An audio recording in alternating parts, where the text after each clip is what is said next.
nailait sa baba ko nitong matanda. Ang pangit ng lagay. Nakadurag na itim, puta, mukha kang posporo kong patay. Nag-chat sa akin si Sight. Kilan, sa huling pagkakataon, mas tapit.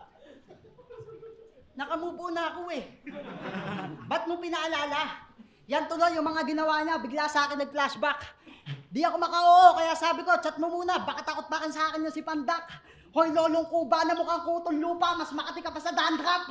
Ang wak na mga iniispit mong basura dapat sa dump truck. Walang maniniwala sa'yo, parang pinagtanggol mo si Badang na di manyak. Di mo kaya mga linyahan na walang hingahan, baka nakabalot ng plastic yung ulo ni Blackjack. At fun fact, sa sobrang takot, si Katana nilabanan, imbis ako nung nag-comeback. Ulul, kahit di ako sumipot, di ako manghihinayang sa match-up. Dat di ka na dumating, walang sasagip sa'yo, Mastapit, mas masasabik pa kung magbabalik pa yung Aldab. Sa buong karera mo, di mo to kayang gawin kahit subukan mag-backtrack. Kasi unano, yung maleta mo, backpack, isang pitsay,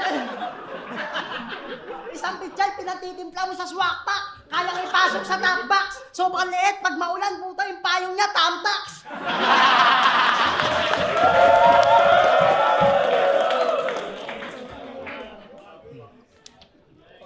Sa mga di nakakalam, 2023 dapat una namin laban. Wala pa ako na sa flip top, kumbaga. Habang siya, napapanood ko na sa TV, mukhang tanga. Sinong hindi magagalit? Kung kailan nasa event na ako, sasabihin mo, hindi tuloy. Talagang bad trip, hindi lang ako at ang ilang fans. Para akong umattend ng kiddie party, tas si Jollibee nasa ibang branch. Kaya magbago ka na, Mastapit. Bilang na lang mga araw mo, dapat di ganon. Dahilan niya, taping, kala mo talaga siya yung bida doon. Ang angas-angas sa TV, may hawak na baril tapos gumaganon. Pero yung totoong role na doon, pag may pinapasabog na granada, sila yung mga tumatalon. Pangalawang dahilan niya, may sakit sa puso. Doon, medyo naawa ako. Kasi hindi ko akalain. Tapos di ba pinakita mo yung dibdib mo, may tahe, na ipag-video call ka sa akin. Yung doktor nababadrip na sa'yo. Kasi lumalaban ka pa. Ang inang to, tinatawag na ng Diyos, sumama ka na. Pero huwag ka mag-alala, Kuya Masta. Manalig ka lang sa itaas. Naway hindi ka naatakihin. At ang yung lakas, ibalik nga rin. Pero hindi talaga kaya ng puso mo, puso ng saging, palit natin. O kaya pagpraktisan ka namin. Okay lang ba bro? Habang nasa ER ka, mga OJT, mag-o-opera sa'yo.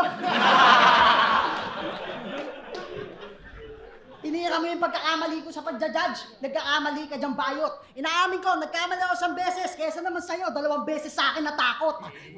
Kung kailan ako nagka-issue, sabay nag-game. Sige, palakpakan natin. 2 taon nag-isip na mga baka, samantalang sulat ko siya noon, di ko na kailangan hanapin. Kasi mga jokes ko pang masa, sila'y nakagat pa rin kahit walang pain. At kung hindi ako nagka-issue, di ka naman papalag sa akin. Kaya balik tayo sa puso mo.